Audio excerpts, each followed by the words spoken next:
What is up, iiRcadians? Mike DeSalvo here again with a brand new video. This is it, folks. This is the Adventures of Robby Roto. This is a game that actually has a really cool place for me in my heart. This is a game that was programmed by Jamie Fenton. Jamie Fenton worked on the Astrocade, in addition to a lot of Bally Midway games that were put up back in the day, like Gorf. So I will try to put some info in the video description with some links that you guys can look stuff up. For people who don't know, Astrocade came out about the same time as the Atari 2600. It was not as popular as the Atari was, but had some really incredible features, probably the best hand controllers of the time, and also had the ability to program games via BASIC, which was also pretty cool. Today's game we actually got as a freebie, which was awesome. This came from Jong and the rest of the iiRcade team. Adventures of Robby Roto. Let's check it out, and let's see how this thing plays out. So right off the bat, real easy, one button. Gotta love it. Let's see if we put some coins in. Yep, kind of helps if I hit OK first. There we go.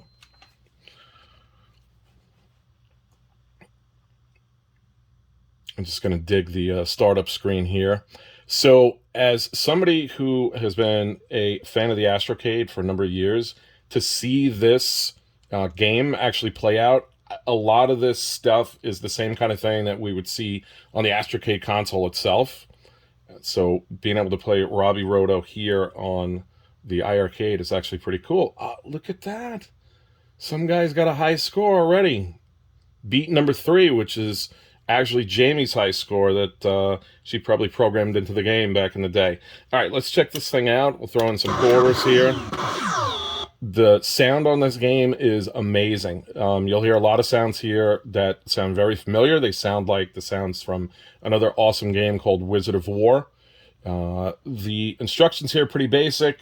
Magic Roto is referring to the magic that you can use during the game. Think of it as like the power pellet, sort of like in Pac-Man. It only lasts for a few seconds, though, I can tell you that, so save it for when you might really need it.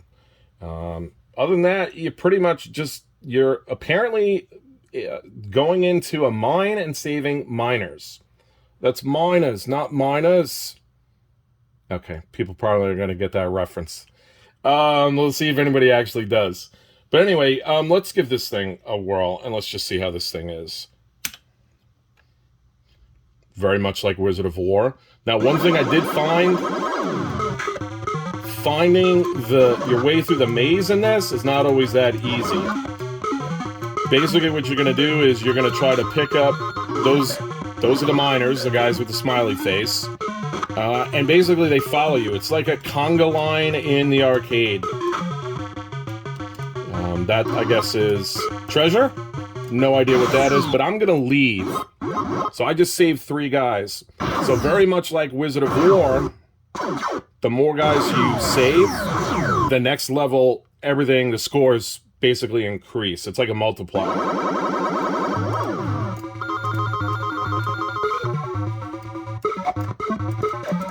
Those are spiders, if you didn't... Okay, and I'm dead already. That almost reminds me of the pterodactyl from Joust.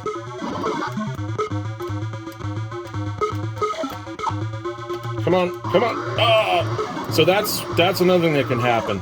If the spiders get too close to the point where they're not going to kill you, they can actually grab one of the miners, drag them away to, I guess, be eaten later on in the game, but thankfully they don't show that part.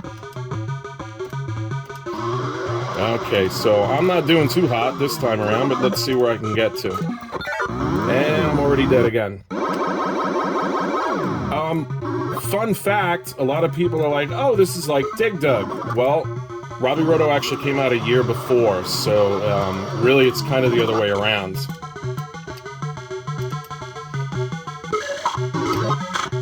Okay, so now I try to save the... Oh, okay, they got that guy anyway. Maybe I got him back.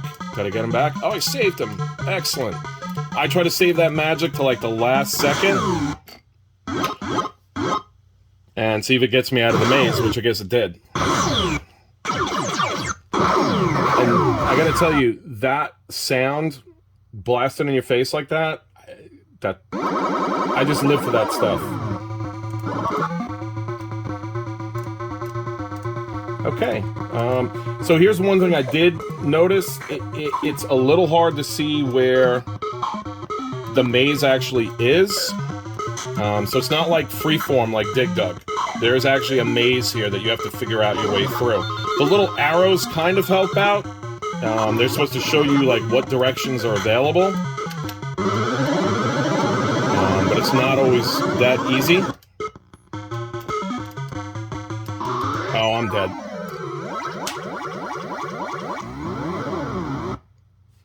Game over. Alright, let's see. Did I get a high score? 16,504. Am I getting initials? Yes! I'm going to try this one more time.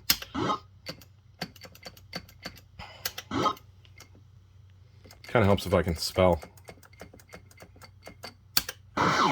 Hey, I did get a camera person this time around. That's not me holding the camera. That is my daughter with her first official job. Sophia, you want to say hi to the people?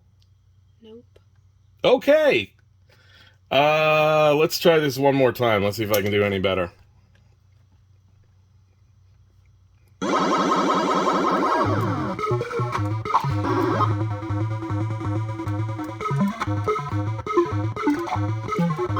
So the key, if you guys didn't figure it out, that exit is locked. I don't know if it's locked on every board. I think it might just be after you finish the first board.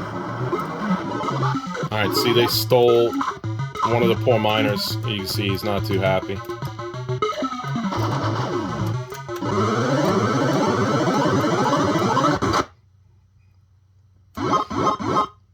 Now, I don't know who that Robotron-looking guy is, but he definitely looks like somebody you don't want to mess with. I'll have to read up on him and see who he's supposed to be. So, okay. Dead already.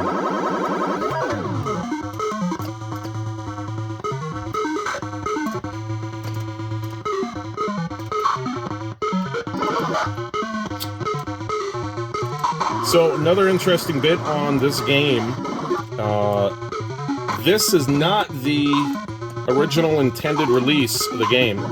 At least rumor has that the game was changed from the way Jamie, I guess, originally envisioned it or originally programmed it. I have to look up that info for you guys to find out where that information came from. I have a feeling it was reported on one of the Astrocade groups, probably the old Bally Alley Yahoo group. I'll try to dig it up.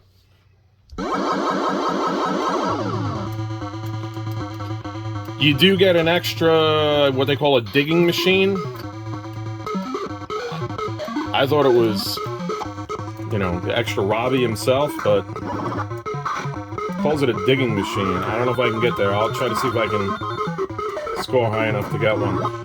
Here's the other interesting thing. You don't have to grab all the guys and drag them out at the same time. That's just me.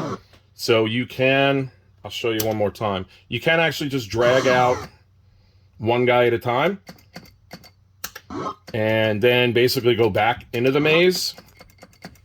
But obviously,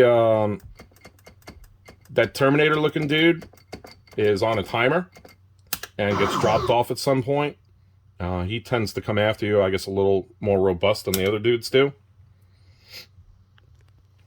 But let me just show you. So, see, we can rescue one guy and get him out once we get a key. Whoops. Kind of helps if I get a key. Alright, so we've got the key now.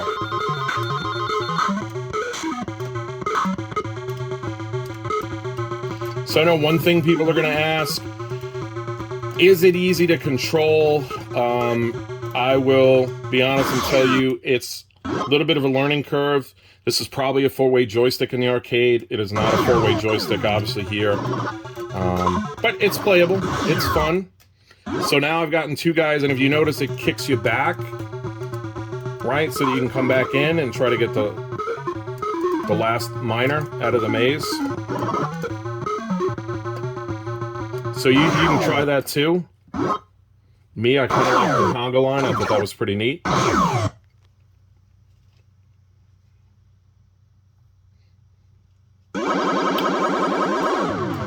And I think I will need to invest in an actual camera. Sorry about that, folks. Looks like my Samsung Galaxy phone overheated. And I'm still alive. Yeah, not funny. But I've actually never had that before. So this was a first. So unfortunately, it just kind of stopped recording on me. And I have also lost my volunteer camera person. She decided to go off to more fun adventures than sitting here holding a camera for her dad. So, in conclusion, Robby Roto, excellent game. Fantastic that we got to see this. I have never played Robby. I don't think I've ever even played it on MAME or any other systems. I think it was ported to a number of systems. So to have the actual arcade ROM on the iiRcade is actually pretty cool. I will be sure to share that with my Astrocade fans and let them know, hey, you guys want to play Robby Roto, go buy an iiRcade. That's pretty much it. I hope you guys have enjoyed this video. Hopefully I was able to splice this together so it's not too intrusive.